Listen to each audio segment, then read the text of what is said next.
예수님의 가르침과 기적들 그리고 이제 제자들의 파송을 통해서 예수님에 대해서 많은 사람들이 알게 됐습니다. 예수님에 대해서 듣게 된 것이죠. 헤롯도 예수님에 대해서 듣게 되었다라고 합니다. 궁전에 있던 헤롯이 예수님의 소식을 들을 수 있었던 것은 예수님의 기적과 이적, 가르침의 선포가 있었다라는 것이죠. 제자들이 함께 파송되어서 예수 그리스도의 복음을 증거했습니다. 그런데 예수님에 대한 소식을 들었는데 헤롯의 마음에는 그것이 기쁘지 않았습니다. 복음을 증거했으면 기뻐야 되는데 헤롯의 마음을 불편하게 했다라는 것이죠. 사람들이 예수님을 세례 요한으로 인식을 했기 때문입니다. 어떤 사람들은 이 예수님이 죽었던 세례 요한이 살아났다라고 이야기한 것이죠. 근데 성경을 자세히 읽으면 예수님과 세례 요한은 6개월 차이입니다. 터울이 이렇게 길지가 않죠. 아마도 사람들은 세례 요한의 영이 예수에게 임했다라고 생각을 했던 것 같습니다. 그렇게 생각했던 이유는 예수님과 예수님의 제자들이 전했던 메시지가 세례 요한이 전했던 메시지와 동일했기 때문입니다.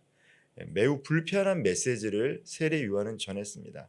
세례 요한, 요한복음을 누가복음을 보면 세례 요한이 전했던 메시지가 구체적으로 나오는데 세금을 걷는 사람들에게 그리고 로마 군인들에게 어떻게 하지 말아라 죄 사함을 촉구하는 메시지를 전했고 근데 놀랍게도 그 죄 사함을 전했던 메시지를 들었을 때 사람들은 불편해하지 않고 죄를 회개하고 요단강에서 세례를 받았다라는 것입니다. 그리고 예수님도 죄 사함의 세례를 선포했을 때 많은 사람들이 회개하고 하나님께로 돌아오게 됩니다. 메시지가 동일했기 때문에 그 메시지를 듣고 어떤 사람들은 그것으로 인해서 회개된 삶을 살았는가 하면 오늘 본문에 나오는 이 헤롯과 같은 사람은 그 말씀을 듣고 불편한 마음을 감출 수가 없었다라는 것이죠. 오늘 6장 16절 말씀을 다시 한번 읽어보도록 하겠습니다. 헤롯은 듣고 이르되 내가 목벤 요한 그가 살아났다 하더라. 예수님에 대한 소식을 듣고 헤롯에게는 두려움이 있었습니다. 이 요한이 다시 살아났다. 예수님에 대해서 듣고 헤롯은 예수님이 누구인지 분명히 알고 있다라고 스스로 생각했습니다. 그러나 안타깝게도 그것은 오해죠. 예수님은 요한이 아니었습니다. 아마도 헤롯은 자신이 죽인 세례 요한에 대한 죄책감에 사로잡혀서 올바르게 판단할 수 없었던 것 같습니다.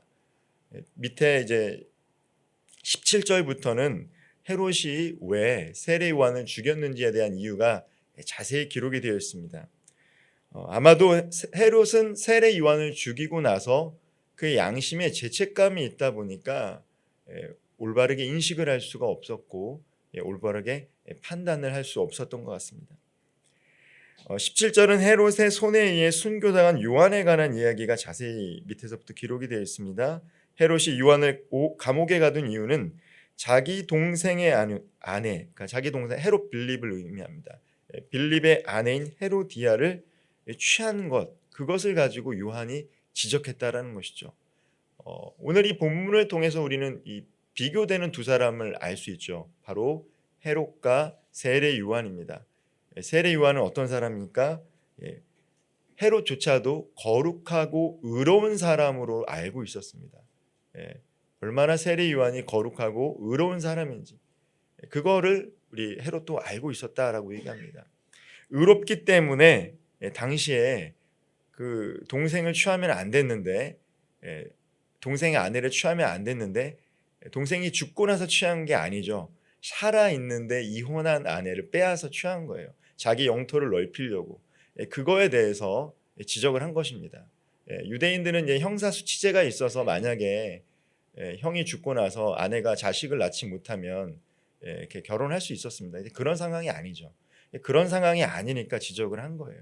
근데 그것이 헤롯의 마음을 불편하게 했고 무엇보다도 욕심으로 인해서 남편을 바꾼 헤로디아의 마음을 매우 불편하게 했습니다. 헤롯보다도 헤로디아가 더 불편했다고 요세푸스는 기록을 하고 있어요. 그래서 감옥에 갇힌 거예요. 죄를 지적했기 때문에. 사람들은요 죄를 지적하면 불편해합니다. 죄를 지적하면 불편합니다. 요한이 죽었던 이유는 그 죄를 지적했기 때문이에요. 요한은 공적으로 헤롯의 범죄를 지적하는 담대한 모습을 보여줍니다. 헤롯이 어떤 사람입니까? 아무 때나 원하는 때에 요한을 처형시킬 수 있는 권력과 통치가 있었습니다. 언제든지 말만 하면 요한은 죽을 수 있는 사람이에요. 그럼에도 불구하고 담대하게 그 죄를 지적했다라는 것은 세례 요한이 매우 의로운 사람임을 말씀은 증거하고 있는 것입니다. 세례 요한은 매우 의로운 사람이었고요. 그의 죽음 또한 의롭다라는 것을 이야기하고 있는 것입니다. 이는 마치 예수님께서 아무런 죄가 없으시지만 당시 정치적으로 반역죄라는 명목으로 십자가에 달려 죽으신 것이죠. 예수님께서 십자가에 달려 죽으실 때는 살인죄가 아니라 반역죄죠. 당시 이방인들이 십자가에 달려 죽는 경우는 두 가지였습니다.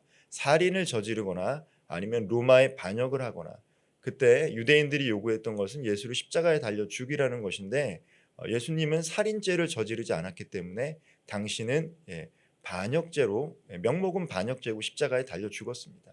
그리고 오늘날 사도 바울과 예수님의 제자들은 그 의로운 죽음을 우리의 죄를 대속하기 위한 것으로 해석하고 있고, 우리 또한 그 죽음을 단순히 반역죄로 받아들이는 것이 아니라 우리의 죄를 위해서 십자가에 달려 죽으신 그 의로운 죽음으로 받아들이고 믿고 오늘 하나님의 자녀가 된 것입니다. 예수님께서도 세례 요한처럼 아무런 죄가 없으심에도 불구하고 죄 사함을 선포하시고 의로운 죽음을 맞으셨고, 그 죽음으로 인해서 오늘 우리가 십자가의 보혈로 말미암아 하나님의 자녀가 된 것입니다. 바로 세례 요한의 의로움과 죽음은 예수님의 의로움과 죽음의 예표이며, 세상의 빛으로 오신 예수 그리스도께서 사랑하는 제자들에게 너희는 세상의 빛과 소금이라 말씀하신 것처럼 주님을 사랑하는 자, 또 하나님의 자녀가 된 자, 이제 예수님을 본받는 자가 되면 이 땅에서는 때로는 박해와 핍박을 받을 수 있지만 반드시 하늘의 상급이 있음을 증거하고 있는 것입니다. 세례 요한을 죽인 헤롯은 요한이 진리를 선포하는 의로운 사람인 것을 잘 알고 있었습니다. 심지어 헤롯은 요한의 설교를 듣는 것을 좋아했던 것 같습니다. 싫어했지만, 요한이 자신의 죄를 지적하는 것에 대해서는 싫어했지만 한편으로는 요한의 메시지를 들었습니다. 이는 마치 사도 바울이 감금되었을 때에 베스도와 벨릭스가 와서 그의 설교를 들었던 것처럼 싫어하지만 그 메시지에 생명이 있기 때문에 그 죄인들이었던 사람들이 들었다라는 것이죠.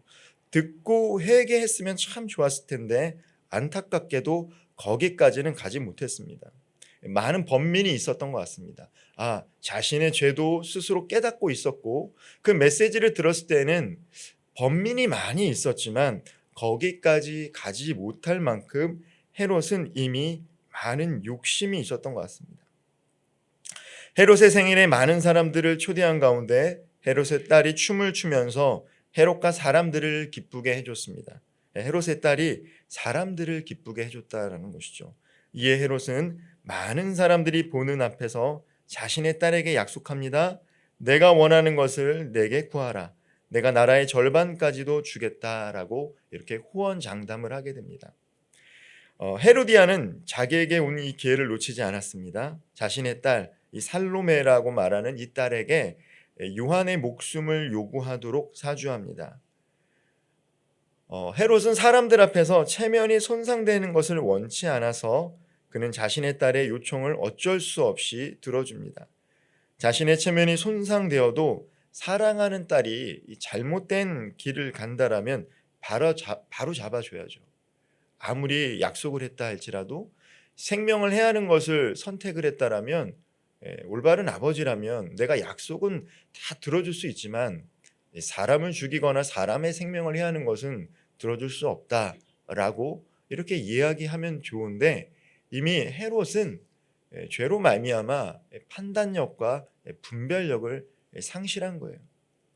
사람들 앞에서 내 체면이 손상되는 게 생명을 살리는 것보다 더 중요한 사람이 헤롯입니다. 내 체면이 깎이고 내가 조금 미안해지고 면이 서지 않아도 사람을 살리고 생명을 살리는 데 힘써야 되는데, 안타깝게도 헤롯은 그렇게 하지 못했어요. 내가 약속한 게 있기 때문에, 내가 말한 게 있기 때문에, 내가 누구이기 때문에 그렇게 할 수 없어. 그래서 자신도 그가 의롭고 거룩하다라고 하고 그의 메시지를 들을 때마다 번민했음에도 불구하고 허락합니다. 생명을 죽이는 것이죠. 자신의 욕심과 체면으로 말미암아 판단력을 상실하니까 그 결과가 무엇입니까? 생명을 살리는 게 아니라 죽이는 거예요. 헤롯의 죄는 거기로 끝나지 않습니다. 자신만 죄를 범한 게 아닙니다. 자신의 딸도 생명을 해하는데 방관하고 동조하고 동참하게 만든 것입니다. 이 헤롯과 대비되는 요한은 어떻습니까? 매우 의로운 사람입니다. 그는 죄를 지적했습니다. 안위를 생각하지 않고 사람들이 하나님으로부터 벗어나는 삶을 살아가지 못하도록 죄 사함을 선포했다는 것이죠. 광야에서 생활하며 가죽토롯을 입고 메기와 석청을 먹고 살아갈지언정 그는 사람들이 올바른 길로 가지 못할 때 바로 갈 수 있도록, 하나님에게 향할 수 있도록 생명을 살리는 일을 감당했습니다. 헤롯은 궁궐에서 호의호식했지만 세례 요한, 대비되는 그 세례 요한 어떻습니까? 털옷 입고 광야에서 메뚜기 먹고 석청 먹으면서 살았다라는 거예요. 그럼에도 불구하고 세례 요한에게는요, 많은 사람들이 있었습니다. 세례 요한의 제자들이 많았다라는 거예요. 세례 요한이 죽고 나서 그의 제자들 일부가 바로 주님을 따르기 시작했습니다. 세례 요한이 죽었고 나서 일부는 이제 주님을 따랐습니다. 그리고 일부는 남아서 세례 요한의 가르침대로 살면서 이렇게 살았는데, 나중에 사도행전을 보면 바울이 세례를 줄 때 요한의 세례를 받았는데 아직 예수님의 성령 세례를 받지 못한 자들에게 바울이 세례를 합니다. 이것을 통해서 요한이 죽었음에도 불구하고 그의 가르침대로 광야에서 살아갔던 사람들이 있었다는 것들을 알 수 있습니다. 그리고 요한복음을 읽다 보면요, 이 베드로와 이 안드레는요 원래 요한의 제자입니다. 요한이 예수님이 지나가는 모습을 보고 저기 유월절 어린 양이 지나간다라는 메시지를 들었을 때 요한의 제자였던 이 베드로와 안드레가 그 뒤부터 예수님을 따랐다라는 것이죠. 세례 요한이 얼마나 이 의롭고 배포가 넓은 사람입니까? 자신의 사랑하는 제자들이 자신의 가르침을 받고 따라야 되는데, 저 하나님의 어린 양이 지나가니까 자신의 따르던 제자들이 예수님을 따르더라도 막지 않았던 사람이 세례 요한입니다. 오늘 본문은 그 의롭지 못한 헤롯과 의로운 자 세례 요한을 비교하면서 우리가 이 땅에서 어떠한 삶을 살아가야 되는지를 명확히 이야기해 주고 있습니다. 우리도 이 땅에서 어떤 삶을 살아갈지 선택할 수 있습니다. 내 욕심을 위해서, 내 체면을 위해서 살아갈 수도 있습니다. 그러나 우리가 하나님의 뜻대로, 하나님이 원하시는 대로 그렇게 살아갈 때 때로는 손해 볼 수도 있고 핍박 볼 수도 있지만, 결국에 그렇게 살아가는 삶을 선택할 때 생명을 살릴 수 있고 또 사람을 남길 수 있는 복된 삶을 살아갈 수 있음을 성경은 증거하고 있습니다. 오늘 주님께서 우리들에게 말씀하십니다. 이 땅에서 삶을 살아가면서 어떠한 삶을 살아갈 것인가? 생명을 살리고 사람을 남기는 삶을 살 것인가? 아니면 자기의 욕심대로 살아가면서 다른 사람들까지도 복된 길이 아니라 죄된 길로 인도하는 삶을 선택하실 것인가? 우리는 예수를 믿고 하나님의 자녀로서 복음을 증거하고 복음을 살도록 부르심을 받은 사람들입니다. 하나님의 영에 이끌려서 하나님께서 원하시는 것들을 선택하며 또 하나님의 뜻대로 삶을 살아갈 때 우리도 의로운 자의 삶, 빛과 소금의 삶을 살아가게 될 줄 믿습니다. 늘 깨어 기도하는 가운데 하나님의 인도하심을 받는 가운데 주님께서 원하시는 삶, 주님께서 기뻐하시는 삶을 살아갈 수 있는 복된 성도님들 되기를 주님의 이름으로 축원드리겠습니다. 기도하겠습니다. 사랑의 하나님, 우리가 이 땅의 삶을 살아가면서 하나님께서 우리에게 자유를 주셨습니다. 이제 우리의 믿음의 고백을 통해 하나님의 자녀가 되었고 하나님을 기쁘시게 하는 삶을 살아갈 수 있도록 가르쳐 주셨는데, 그러나 우리는 너무나도 연약합니다. 하나님의 자녀이지만 우리가 깨어 기도하지 못할 때 사탄은 우리의 생각과 우리의 마음 가운데 욕심을 불어넣게 하고, 또 불안과 낙심 속에서 이 세상을 바라보며 살아갈 수 있도록 만들곤 합니다. 그러나 주님, 그때마다 깨어 기도하게 하셔서 하나님 나라를 소망하게 하시고, 이 땅의 끝이 아니라 영원한 나라가 있음을 믿고 생명을 살리고 사람을 남기는 복된 인생 살아갈 수 있도록 인도하여 주시옵소서. 하나님의 영에 충만해서 하나님이 우리를 의롭다 하셨사오니 이제 정말 의롭고 거룩한 삶을 살아갈 수 있도록 오늘 하루도 우리와 동행하여 주시옵소서. 이 모든 말씀 살아계시고 역사하시는 우리 구주 예수 그리스도의 이름으로 간절히 기도하옵나이다.